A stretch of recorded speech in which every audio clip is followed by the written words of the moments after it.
to be able to sit with myself, with my mind, and whatever thoughts are graciously gliding through or running rampant, causing havoc, is such a potent act of looking after myself and an incredibly empowering reality.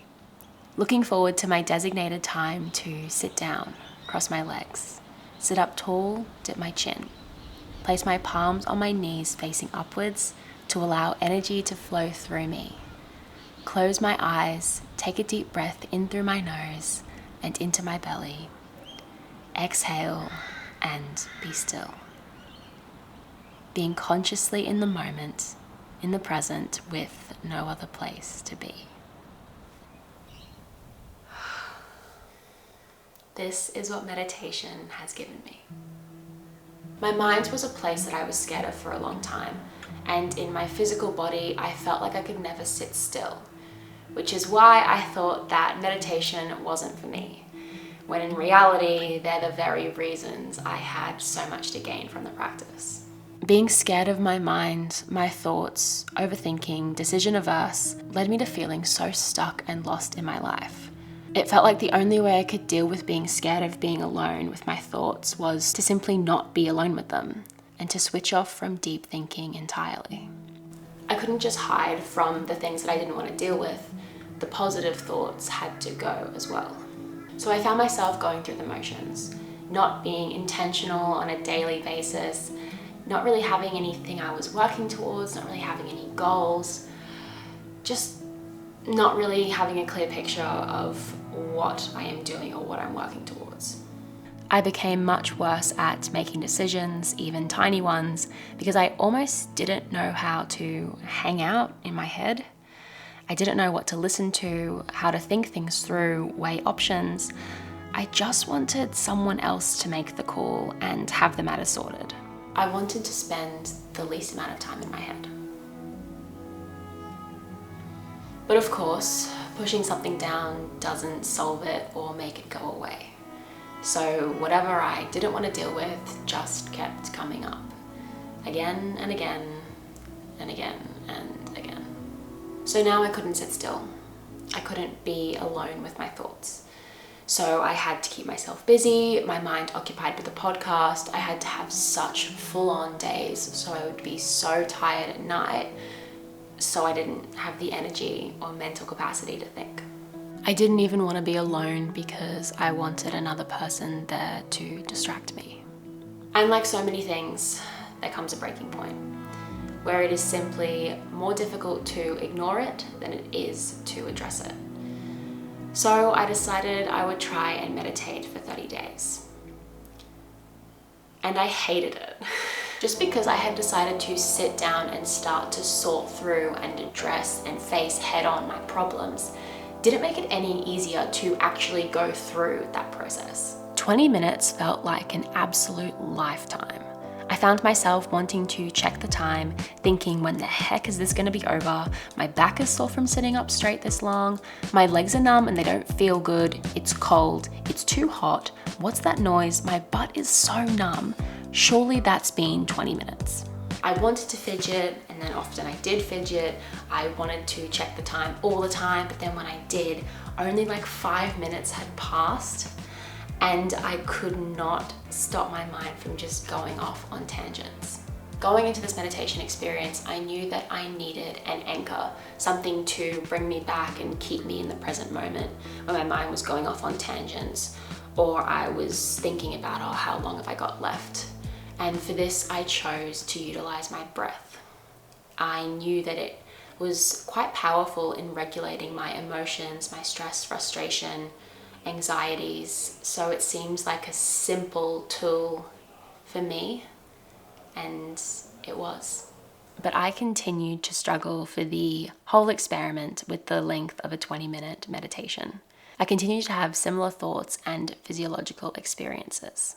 However, because it would feel very weird to me to make a video about how much I hated meditating, there were some aspects that I found very early on, like day 1, day 2 into the experiment, that I fell in love with, that I resonated with, that I found to be so helpful and healing.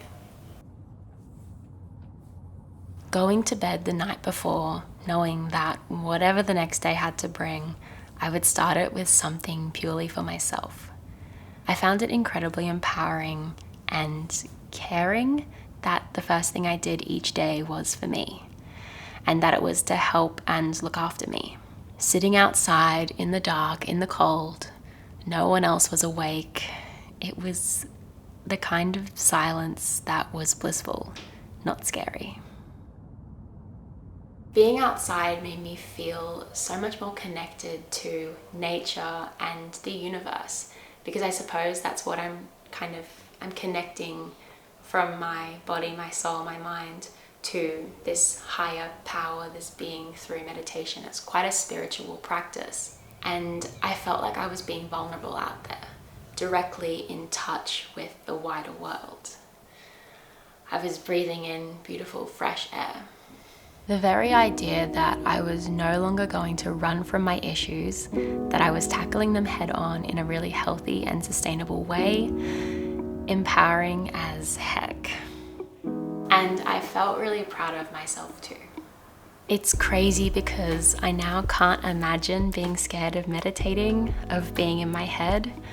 Once I opened up the channel, once I decided to do that, I felt like I was clearing the gunk out, that I was succumbing to the natural tendencies of our minds, allowing all kinds of thoughts, feelings to flow in and out.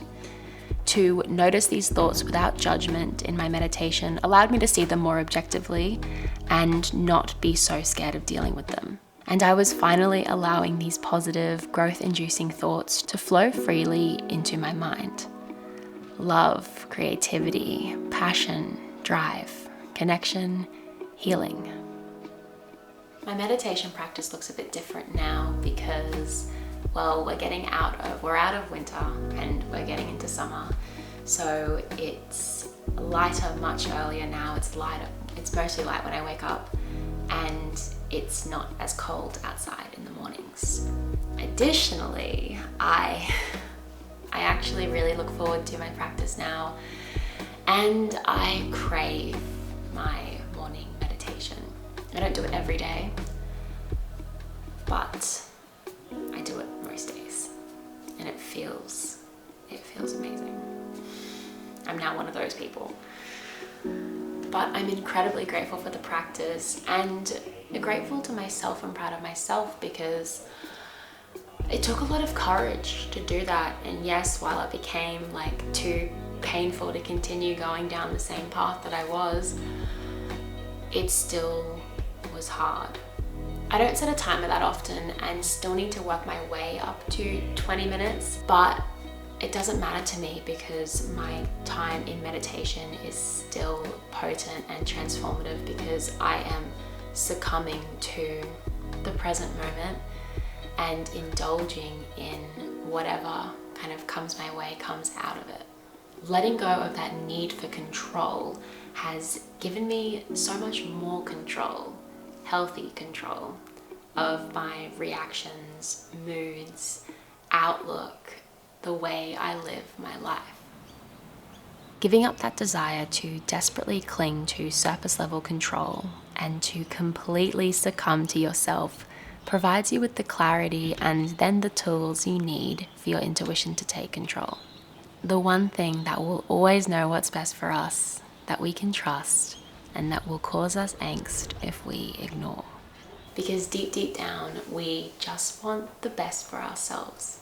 We want to be happy, healthy humans. And our intuition will ultimately guide us there. So I invite you to try meditation for yourself. Thank you for watching.